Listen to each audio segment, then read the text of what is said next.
Est-ce que c'est déjà un temps, un champignon, Gilles? Alors on trouve des champignons toute l'année, Nadia.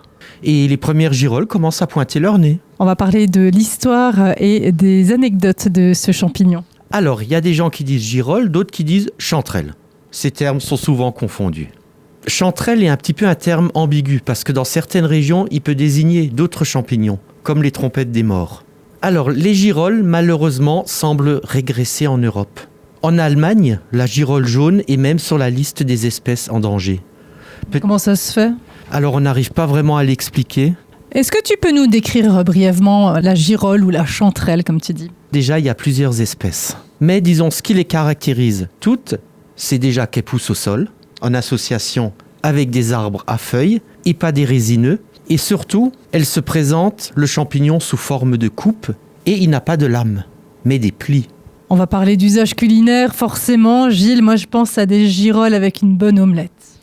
C'est un très bon champignon comestible, en omelette, en poêlée. Mais bon, il y a quand même une précaution, c'est une cuisson trop vive, rend la girolle vite caoutchouteuse. Ça c'est pas bon, ça c'est pas bien. Non, ça n'a plus de goût.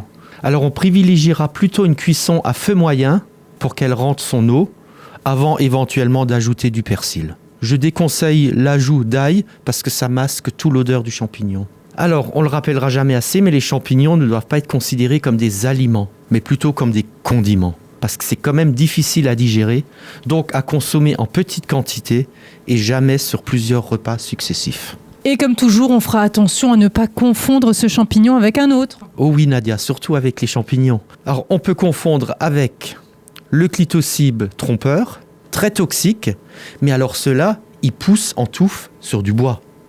Sinon, on peut aussi confondre avec un autre champignon considéré non comestible, le clitocybe orangé, mais lui, il possède des lames, pas des plis, et on le trouvera surtout sous les résineux. On conclut cette chronique sur la girole. J'aurais tendance à dire qu'il est essentiel que de nouvelles vocations voient le jour en mycologie, car les champignons ont beaucoup à nous apprendre encore. On manque de naturalistes mycologues, parce que les champignons, acteurs souterrains et invisibles du sol, sont des partenaires indispensables de l'écosystème forestier. La girole, par exemple, comme tant d'autres champignons, comme les amanites, les cèpes, les bolets, sont des champignons qui font des associations avec les arbres et qui les nourrissent également.